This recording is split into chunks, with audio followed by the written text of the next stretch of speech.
And I was definitely motivated by moving away from where I didn't want to be anymore. And I knew that I had that big idea of being number one in my mind, but it was almost still, I don't want to say it was an impossibility, but it was really one of those things where I got made fun of, Emily, by people that when day one, I walk into my new sales job and the whole sales team was like, so why did you leave a 15-year teaching career to come here? Because they're just jaded veteran salespeople that are like, it's just a job. And I'm all excited on day one. I'm like, I'm a salesperson now. Oh my gosh, this is so crazy. And they were like, why did you leave teaching, come here? And I said, because I want to be number one in the nation. I said it just like that with that Pollyanna smile and the whole group of people like laughed me out of the room. They were like, hello and welcome back to the Joyous Path to Millions with me, your host, Emily June Wilcox, creator of the Money Wound Medicine program, money healer and business mentor. As you know, my mission on this podcast is to talk transparently about money, to help women claim more wealth and change the planet in the process. I'm so happy to be chatting today with Nicole Cramer. So Nicole, welcome to the show. Thank you for having me, Emily. I'm excited to be here. Yeah. And can you just give listeners a little bit of a background on who you are and what you do? Yeah, I'm a sales coach. I help people master their sales conversations in a way that feels good, using human connection, sales psychology, and some magic phrases that truly help people make decisions. Because I know a lot of people don't feel comfortable with sales because they don't want to feel pushy. So my main focus is always, especially with women, how do we feel more comfortable selling? Because when we sell more, we get to do more of what we do really well and help more people. Yeah. I love that. And I think sales and money mindset is inextricably linked. Mm-hmm. And I know I've had my own traumatizing experiences of learning sales from a very bro marketing perspective, where it's like you delay telling them the price as long as possible. And then when you finally tell them, then you just say nothing. Mm-hmm. So if it's awkward silence, just let it be awkward silence as long as it needs to be. And I tried all of that because I was like the good girl star student kind of a thing, but it just felt terrible. So I'm guessing you've learned that, especially for women, that we might need a different approach, or that a lot of us would prefer a different approach. Yeah. And we do better with it. We're better salespeople, naturally. I don't normally like to genderize things, but traditionally women have some of the inherent skills that actually make a really good salesperson. And I think when we understand our capability, then we can step into a way of doing it where it feels really good. And I always say selling a service. And if we see it any other way, then there's something we've got to get right in our head so that we can actually do more of it and feel good while we're doing it. Because there's a paradigm shift, right? There was a way of selling that was done for a long time, and it was typically a male dominated industry. And there were ways that just didn't feel good, and it held people back from doing it. And that's the last thing we want, because the more you sell, the more you get to help people. And the more you help people, the more money you make. And the more money you make, the more good you do in the world. And to me, that's like an obligation that I think we all have while we're here, because good people do good shit with money. Yeah, I love that. Do you only help people with selling like over the phone, or is it also, I feel like there's a big trend towards selling in the DMs as well? To me, wherever you're having conversations, human to human, it doesn't matter where it is. I'm going to help you have more confidence and competence in those conversations, because knowing what to say, when to say it, and how to make it count is how we create more of the outcomes we're looking to create. So to me, it really doesn't matter where you're doing it. It's, are you doing relational based selling that requires conversations to help create the outcome? How did you get into this work? Not by a straight line and not by choice. Not that I obviously am not forced into doing it, but if you had asked me 15, 20 years ago, I don't think I ever in a million years would have seen this in my future. I just didn't know that this is where I was headed. But I was a high school math teacher for a long time, for 15 years. And prior to that, I played sports in college. I've always been a really big athlete. So there's a competitive streak in me that has always been a big part of how I create and how I show up in the world. And so after 15 years of being a teacher, I hadn't really had opportunities to exercise that competitive streak in any areas other than like just playing flag football and things outside of my professional career. And I had a lot of friends in sales, and it looked like a game. And although I didn't want to feel salesy, and I had this stigma in my head around what salespeople were, my friends that were selling made it sound fun, because they would like sign a big contract and win a lot of money. And as a teacher, every day that I showed up, it didn't matter what I did or how amazing I was. I made the same amount of money. And as virtuous as it was, and as much as I enjoyed many aspects of teaching, there was a big part of me that was like, I want to play games where I win prizes. And so I thought, let me try it. And truth be told, at the time, I also had a boyfriend who was number one in the nation at his company as a salesperson. And that just sounded cool to me. So I was like, let me do that. I'm going to get myself a sales job, and which was not easy, by the way, because you have to have experience. And when I get that sales job, I'm going to be number one. And that was one of those like big aspirational dream. I didn't even know if it was possible. I didn't even know what it meant, Emily, to be honest with you. It was just like my boyfriend did it. I'll figure it out. But I'm going to do it without being salesy. And I got a job at this company called Aramark. And I say the name just because it's a company that a lot of people know. And so I was taught to do sales in a traditional way that a lot of people learn, which is push and do a lot of activity and a lot more tactic-y kind of stuff. And to each his own, everybody gets to choose how they want to sell. It just never really felt aligned to me to feel like I was being that salesy, pushy version of a salesperson that I didn't want to be. And so I would do little things like write handwritten notes after I had meetings with people. I just did things my way. And of course, I learned from some of the top people at my company. And I definitely took bits and pieces from everybody that I knew would work for me. And within a year and a half, I did become the number one salesperson in my company. And I was so worried that anybody was going to call me a one-hit wonder. God forbid, right? Because there were already rumors, and I know I'm speaking to a lot of women here, so I'll share this. There were already rumors that my success had been created because of my husband. Emily, I didn't have a husband, but people were making up stories that my husband had gotten me all of my leads and I was so pretty and that's why people were signing my contracts. And I was like, I'm going to do this again. I'm going to go for round 2. And so I did it a second year in a row. I was number one again. And at that point, people started coming to me saying, hey, can you help me? Hey, what did you do? Can I learn from you? And the teacher in me just naturally reappeared. I love helping people. I love sharing with people. If there's anything I've learned that would help somebody else be successful, I'm happy to share.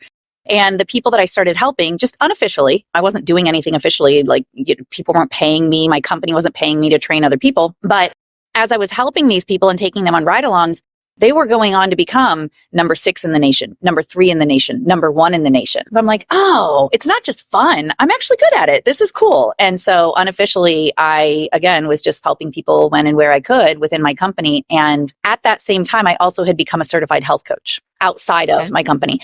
And what I learned is that so many health coaches were just sitting around doing nothing, even though they were certified. And what they told me every single time, because we'd get together once a month. I had a group of women that had gone through the program with me. We all loved talking about what we were going to do and how we were going to grow and build our businesses. And every month when we met, they were all like, I don't have clients yet. I feel so uncomfortable selling. I don't want to push anybody. And I was like, you should do this and you should do this and you should do this. And I was so passionate about it. And I was just trying to share what I had learned, right? Because after 15 years as a high school teacher, to go in and become number 1, I'm like, let me share with you what I know because I shouldn't have been able to do it. And for anybody who thinks that they're not a salesperson, I didn't think I was either. Let me share with you what I know. And finally, after one of those meetings, trust me, I thought I was becoming a health coach. I thought I was moving into, that's what I'm going to do. And one of the women in the group pulls me aside and she said, you should do this. I said, do what? She goes, you need to teach sales to health coaches. And I was like, oh, no, I want to be a health coach. I don't want to have anything to do with, I'm happy to help people with what I know, but I want to do this. And she said, I don't think you understand. You are still a health coach when you do that. I said, what do you mean? She said, if there are health coaches sitting around not doing anything, but they are fully capable of helping people, and the one thing standing in the way of them feeling comfortable with selling their stuff, and you can help them do that. And I went, say no more. I know exactly where you're going with this. I can still accomplish my goal of helping this world become a healthier place by empowering the other people who aren't currently doing it. And that's when I really fully embraced, okay, I am a sales coach and I want to be a sales coach because it's not about being a sales coach. It's really about helping other people understand how to share more of their gifts with the world. I love that. And imagine your story continues from here, but just to explore the money angle for a second, when you switched from teaching to sales, was that like an instant pay increase? Or was it a decrease and you had to earn the commissions? And then when you got to number 1, it was an increase. What did that piece look like? I made it all sound really good the way I just concisely wrapped up the story, didn't I? But there was a lot of ugliness in there from that transition. And truth be told, it took me a couple of years to even want to make the transition from teaching to sales because there was a significant pay cut that I was going to have to make. And in full transparency, I was in a considerable amount of debt. So for me to leave this responsible, practical, pragmatic career that I'd already spent 15 years in that paid me decent money, I taught at Beverly Hills High School. Like I was making good enough money that I could survive, but I had also racked up a lot of debt. And it's not debt on things that I can say were anything substantial that made sense to carry debt over. It was just a lot of unsecured debt on things that I was just having fun spending. Because let's go back to who my friends were. They were all the salespeople making all the money. I was the teacher trying to keep up with their lifestyle. And it prevented me from making that decision for a long time because I felt so strapped and so trapped by this debt that I had. And so that was my goal, was to take a sales job and hit the ground running and make a lot of money from those commissions so that I could pay off all the debt, so that I could put money in savings, so that I could start to make something of my financial future. And when I decided to finally make the move and I started my sales job, huge pay cut. And as if that wasn't hard enough already, I had to get a lot of support in managing the debt that I already had. I couldn't afford to handle that on my own with this huge pay cut. And then a month after I started the job, I ended up in the hospital with, oh my gosh. Yeah, with a kidney infection that turned into pancreatitis. And I had no insurance because I had just switched careers and my new insurance hadn't started yet. So not only was I already close to 6 figures in debt, but then without insurance being put in the hospital, I got over 6 figures of medical debt piled onto that. Oh my gosh. So things got a lot uglier before they ever got better. And it was a really scary place to be. The one thing that really pushed me and kept me going is I knew for sure I did not want to go back to teaching. I knew for sure that I had made that move for a reason and I was ready to learn and grow and become a different version of myself. And so it's almost like there's 2 ways that we can motivate ourselves, and it's either moving towards something or moving away from something. And I would say both have advantages. And I was definitely motivated by moving away from where I didn't want to be anymore. And I knew that I had that big idea of being number one in my mind, but it was almost still, I don't want to say it was an impossibility, but it was really one of those things where I got made fun of, Emily, by people that when day one, I walk into my new sales job and the whole sales team was like, so why did you leave a 15-year teaching career to come here? Because they're just jaded veteran salespeople that are like, it's just a job. And I'm all excited on day one. I'm like, I'm a salesperson now. Oh my gosh, this is so crazy. And they were like, why did you leave teaching, come here? And I said, because I want to be number one in the nation. I said it just like that with that Pollyanna smile and the whole group of people like laughed me out of the room. They were like, oh, that's cute, Pollyanna. Good luck with that. And I was like, is that hard? And they were like, we've been in sales our whole lives and we've never done it. And I was like, okay, where there's a will, there's a way. And it's almost like I was so oblivious. I didn't know why it should be hard, if that makes sense. I always tell people I was like ignorance on fire. I didn't know what I was up against. So it was like, of course I'm going to be number one. So I would say that my naivete was actually a big advantage. And the fact that I knew that I needed to make a success of it was also a huge motivator for me, because what choice did I have? So it definitely challenged a lot of things for me in a lot of ways, especially around my money story, because here I am still sitting in debt that I'd created for myself based on my beliefs. Let's be honest. Any story that we have around money is created by our beliefs, that whether they're ours or were passed on to us, our reality is based on what we believe about money and our relationship with it. Yeah. So when you did hit your goal and you became number one and you did it back-to-back years, I'm guessing that was then significantly more money than the teaching role. Can you give some specifics? Yes. It was like more money than I'd ever made in my entire life. And it was flying in droves. It was just like, whoa, like I hit the jackpot kind of feeling. You know what I mean? 5, 6 times, 7 times what I'd been making as a teacher, and felt really good, felt exciting, felt amazing initially. And then what I learned is that money doesn't actually change us. It just makes us more of who we are. It's almost like some of that same stuff starts to set in, because what I noticed, and looking back, I can see it very distinctly, is I almost started to hoard it. I was afraid of losing it, because if you think that money is the answer and then you come into the money, then you realize, what if it goes away? And so it actually enhanced some of the feelings and some of the thoughts and the beliefs that I already had about money. And it made my relationship with it a little, not that I wasn't doing fun things. And I bought myself a new car. I was going on vacations all over the world. I was definitely spending it and doing some fun things with it, but it almost exacerbated the fear that I had around not having it. Now that I have it, it's like, what if it does go away? And that made things a little wonky for me too. Yeah. Yeah. In my work, there's 6 distinct money wounds. And there's the safe money wound where it's like, oh, I have to cling to money. I have to hoard it. This is what's going to keep me safe. Mm-hmm. And then there's the disappearing money wound where I don't know if I trust money. Like it might just be here one day and gone the next. And what if it leaves me? Yep. And I would say I had a combination. Neither of those are fun places to be in. Yes. Yeah. I would say I have a combination of those two, because I would choose to spend it before losing it. You know what I mean? If it's going to go away anyways, right, I'll spend it on something that I really want. And then at least I did something I wanted with it. Because if it's going to go away, it better be on my terms. Yeah. I probably had a combination of both of those. And I come from also a family of Like my dad's always been very big on helping me make responsible decisions, or so he thought, helping me make responsible decisions around money. And there was some embarrassment and shame and guilt around decisions I'd made in the past around money. Right. And so all of a sudden I also saw the good girl in me come back out, like, I've got money in the bank now. My dad will be proud, right? It was like one of those things. Let me seek that validation, that love that I've always really craved, because I'd never had considered myself being somebody who was good with money. And as a matter of fact, I'd been told my whole life that I wasn't. I'd been told I better marry a rich man because I have expensive taste. I had been told that I waste money. And there was a time where one of my first or second years of being a teacher, I took an extra side job writing curriculum, and they paid me a lot of money. And I didn't understand that they were also paying me without taxes being taken out. So at the end of that year, I had a huge tax bill, and I sat down with my dad, who's somebody that I respect, and he's always done a really great job with his money. And so I was like, what do I do? And he's like, where did all the money go that you made over the last year? Like, you owe this money because you made the money. Where'd the money go? And I was like, I went here and I went there and I bought this and I bought that. And he just looked at me and shook his head. And I love my dad. But in that moment, I realized there was a lot of shame in what he said to me. He said, you know what? Next time you come into a huge amount of money, here's what I want you to do. I want you to get in your car and roll down the windows and drive down the road. And I want you to throw it out the window. And I was like, what? He goes, because at least then you could tell me what you did with it. And I like, it almost brings tears to my eyes right now. I just remember thinking, like, I was so embarrassed. I was so embarrassed because here I thought I'd done a good job and I'd made all this money, and I didn't realize that there would be a tax bill. And then when there was, I realized it confirmed again my belief that I wasn't good with money. And when I got it, it burned holes in my pocket. That's another belief that I was told all the time. What does it do? Does it burn holes in your pocket? So all of these things are just playing in our minds subconsciously. And there it was again.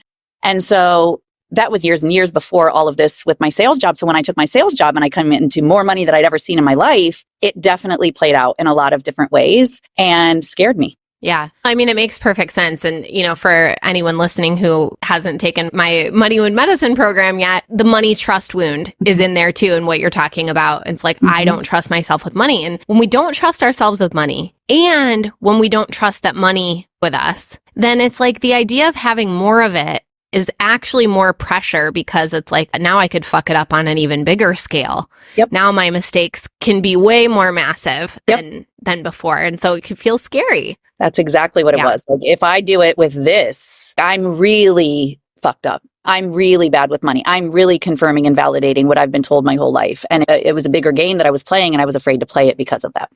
So you become a certified health coach. You have this aha moment where you realize that you can teach sales strategies to other health coaches. At that point, do you still have the full-time sales job as well? And what did that transition look like? I still didn't really see it coming. I didn't know that people paid for this kind of stuff. I was still so in the dark to the world of entrepreneurship. And people were telling me for a long time, they were like, you should do this. You should do this on the side. You should be a consultant. And I was always like, really? Do what? That's a thing? Like, people do that? They do, as we know, in a big way. It just wasn't even on my radar at that time. So again, I could not have predicted certain things, certain positions that I've been able to put myself in now, because I didn't know it was a possibility. I didn't know it was a thing. So like I said, I was just helping people on the side for free. My company was happy to take advantage of the fact that I was willing to give up my time and coach people all over the country.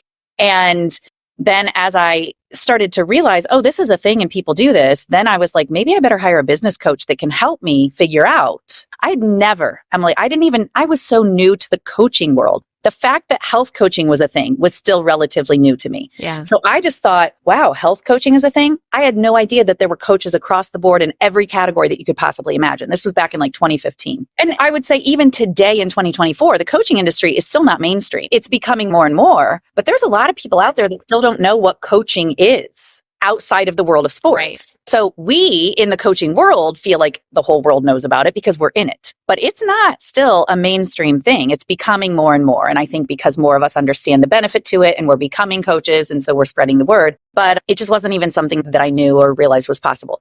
And I read a book, I'm sure you've read it or know of it, You're a Badass at Making Money. And that was the first time that I actually started to understand that there was a relationship that I had with money, and that I can change that, and it would change the trajectory of my life, and it would change so much about my reality. And I just remember reading that thinking, wow, this is incredible. And one of the things she talked about in that book is that she had hired a coach. And as I told you earlier, I was a competitive person because I'd always played sports. And I thought, wow, I've always had really good experiences with coaches in my life in the sports world. Why would it be any different in any other area? If coaching has been so great for me, let me consider this. And I talked to a few of my friends. I'm like, hey, do you have a business coach? And they were like, yeah, I have one. I like her. And so I just started asking around. And that was when I read that book, unrelated to me asking about business coaches. That book just happened to come into my lap the way divinely things do. And she talked about a coach in the book. And I was like, if this woman who wrote this book used to live in a garage and had significant debt and then turned her life around and now makes millions and is super successful, and she did it because she hired this coach, then I'm going to hire a coach. And if I ever meet the coach that she talked about in that book, I would hire that woman in an instant. I didn't even know it was a woman. Let me just be honest. All she did was talk about a coach. I didn't know the person's name. I didn't know who it was. I just said, if that person helped her with that, I want to meet that person. And the way the world works is so interesting. That was in February of that year that I read the book. By December of that year, without even trying, I ended up at an event to hear that author speak, and that coach happened to be sitting right behind me. And it was one of those things where if I told you the full story, I shouldn't have been there. I didn't even have a ticket. I talked my way in, and I thought I was there to see the author, because the author was like the queen of my life at that point, because she had changed so much about the way I thought about things. And so here I am to see her. I talked my way into the event, and I sit down, and at the end of the event, she said, hey, by the way, that coach that I talked about in the book, she's sitting right over there. And she pointed at me, and I was like, why is she pointing at me? And there was only one row of people behind me, and it only had 3 seats in it. And she said, oh, by the way, that's the coach I mentioned in the book. Her name's Gina. She's sitting right over there. And it was like, I don't know if you've ever heard the phrase bend time and space, but it literally was like in that moment from February when I'd first read that book to December, me sitting in that seat, it was like, and I went, oh my God, I get chills every time I tell the story, because I turned around and I looked at the woman and I said, who are you and how do I hire you? Because I'm very clear the universe put me in this seat. And she said, I'm Gina, and and I was like, okay, I want to hire you. And that, you mentioned this earlier, the connection between wealth consciousness and sales is ridiculously important. Yeah. And not only did I hire someone who I knew could help me with my business, what it turned out that she really helped me with was to start to understand how to level up my wealth consciousness and my relationship with money. And it's not like I'm sitting over here with things figured out. I haven't mastered things, but I am such a different version of myself than who I was before that. And just the awareness and the understanding that there's a consciousness that I was not conscious to, that needed to start to be a part of my life for me to change my reality, that alone has made such a shift for me. I love that. So now at this point in your career, you are a full-time sales coach. Is that right? Yep. And do you still mainly coach health coaches? Or who is like your ideal client? Interestingly enough, I will always have a soft spot and a big space in my heart and my business for women, and specifically women with health and wellness agendas. And I believe that, and health and wellness to me isn't just like a workout plan or an eating plan, it's like mindset. And there's so many other ways to really look at how we can improve our health and wellness. And I think the whole world needs to do a lot more of that. And so that will always be something that's really important to me. But what I learned, like when I was at Aramark and people just started coming to me saying, hey, can you help me do that? Hey, how do you do that? I started doing it really successfully with health and wellness coaches when I left my corporate job and started my own business. And other industries started to come to me saying, just from client referrals and different things like, hey, she helped me with this, she can help you too. And so I've worked with a couple different industries now. Real estate is a big one. That's a high touch relationship based sale. The financial industry, which I thought was really crazy at first. I was like, me? Little old me based on my past and my relationship with but it's really fascinating. And I love working with people in the financial industry. And so financial institutions hire me to coach their teams. And it's really fun because, again, it's all wealth consciousness and understanding how to relate better to people. And let's be honest, money's the biggest story on the planet, and it's very emotionally charged. Yeah. And there's a lot of important factors in the sales process that come down to people's relationship with money and how do we have those conversations and get more of the outcomes that we want. So yeah, it's been interesting to have a lot of different industries come and seek me out and just see where the industry isn't as important as the understanding that our conversations are what really matter and make the difference. How do we influence more people? Yeah, I love that. And congratulations to you. It sounds like it's been an incredible journey. Now, you mentioned at the beginning some magic words. Mm-hmm. Can you share an example of a magic word that are maybe, I have a lot of women entrepreneurs who tune into this show.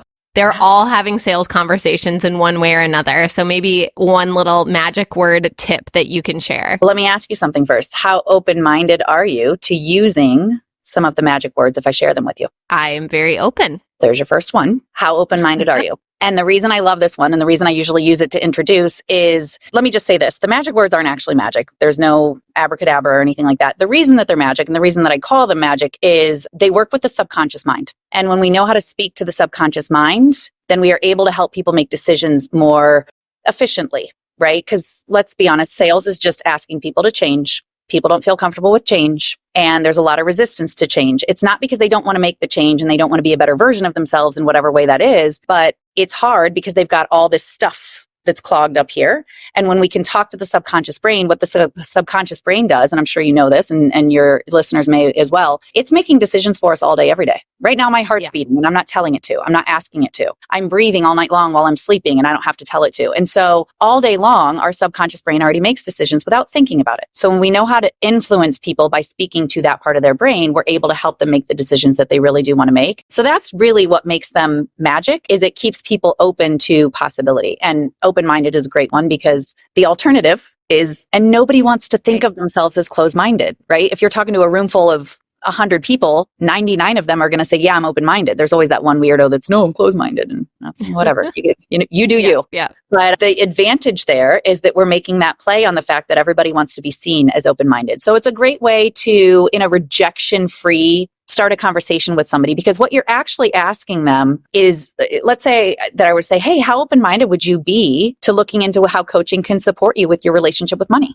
What you're actually not asking them is, are you interested in coaching around your relationship with money? You're asking, how open-minded are you? And so that gets you into a conversation. And if they're like, yeah, I'm not open to it at all, it's really just a rejection-free way to introduce that to somebody. And if they're not, but more often than not, when you preface it with that, you're going to get them an invitation. Essentially, what we want at any given point is permission to be in a conversation. If we don't have permission to be in the conversation, then what we're saying is just noise to the other person. But if we've gotten some level of permission, then we've got somebody that on some level is saying, I'll listen, tell me more. So how open-minded is great. Another rejection-free opener that I really like, I'm not sure if it's for you, but I'm running a free masterclass next week on 5 different ways that you can do right now to improve your relationship with money, or 5 things that you can do to put more money in your account immediately without making more money, or whatever it is. I'm not sure if it's for you, but would you be interested if I could get you a free ticket? And the reason that one's so powerful, again, it's rejection free. And what you're saying is, I'm not sure if it's for you, but, and here's why it works. Because I always like, the math teacher in me always wants to break things down and explain the why behind the what.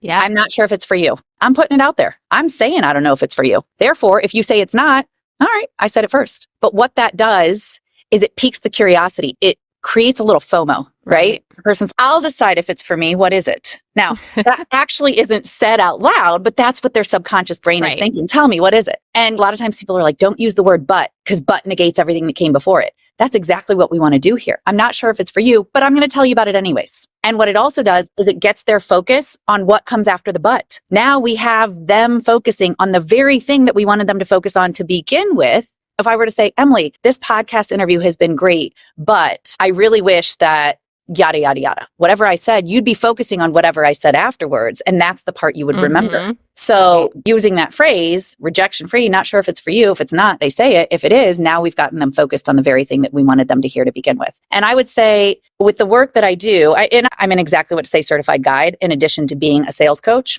And what that is, it's a book called Exactly What to Say that has 23 magic phrases in it. And the author of the book is Phil Jones. He's a mentor of mine. And so I get to teach his work in addition to my content. And all of these magic phrases that I've shared come from that. And one of the things that we always say is the hardest part for people sometimes is just starting the conversation. And once they get started, then they have permission, then they're in a conversation. And so those rejection-free openers tend to be really powerful for people because they start a conversation that maybe they wouldn't otherwise have started. That's amazing. Thank you so much for sharing those too. I think there's a ton of value in that. And I'm guessing that you probably share more of these kinds of tips on social media as well. So can you share with listeners where they can connect with you? Yeah, I am on Instagram at the Nicole Cramer. I am also on LinkedIn at Nicole Cramer. And I would love to connect with anybody who's listening. I also have a free resource I'm happy to share with you, a couple different ones. One is my 100K discovery call formula. I don't believe in writing a script for someone else, but what I did is I created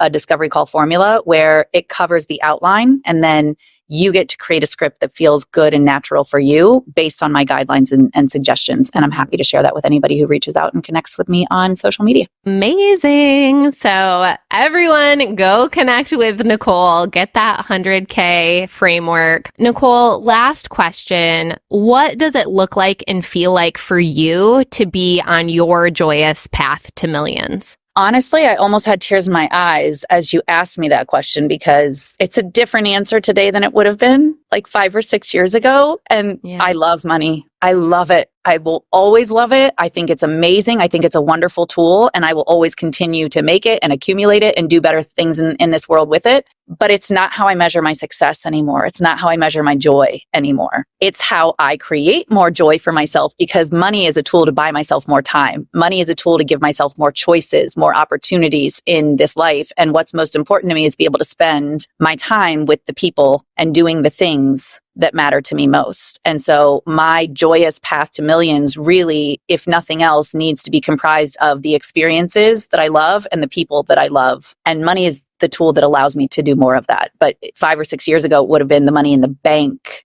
is how I would have measured my joyous path to millions. I love that question. Gave you an opportunity to reflect on how far you come in your own money mindset journey. Because it's true. For me, the joyous path to millions, it's all about the path. The joyous path, that's the piece, because that's our life. And so I totally agree, filling it with the people you care about and the experiences that matter to you.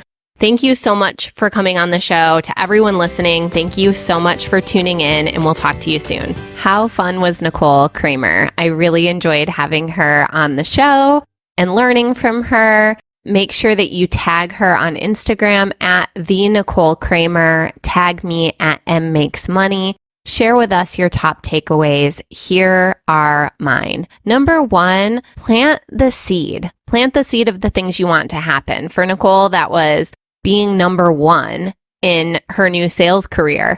And just by speaking it out loud, she planted the seed, and wouldn't you know it happened. Number 2, your money stuff doesn't go away with more money. And this is something I talk about so often with my students in Money Wound Medicine and the book that I'm writing. There's a temptation to believe that if I just make more money, then I won't have to deal with these stresses and fears around money. But that's not true. And Nicole demonstrates that in her story. Which brings me to number 3, money is an amplifier. It makes you more of who you are. So if you're someone who doesn't trust themselves with money, adding more money to the equation is going to amplify that. You're going to feel more self-doubt, more mistrust. But if you're a good person who's doing good things in the world, money will amplify that and allow you to do more good.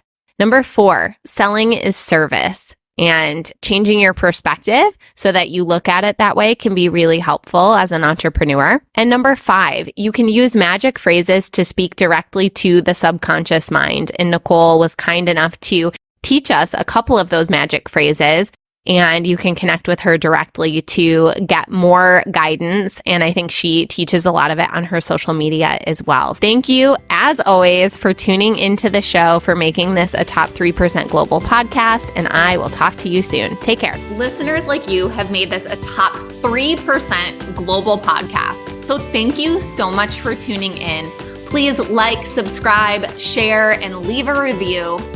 I also love hearing listener feedback, so feel free to slide into my DMs on Instagram at mmakesmoney. If you would like to explore hiring me as your money healer and business mentor, hit the link in the show notes or head to explore.emilywilcox.com. Until next time, I'm sending you all the magic money vibes on your joyous path to millions.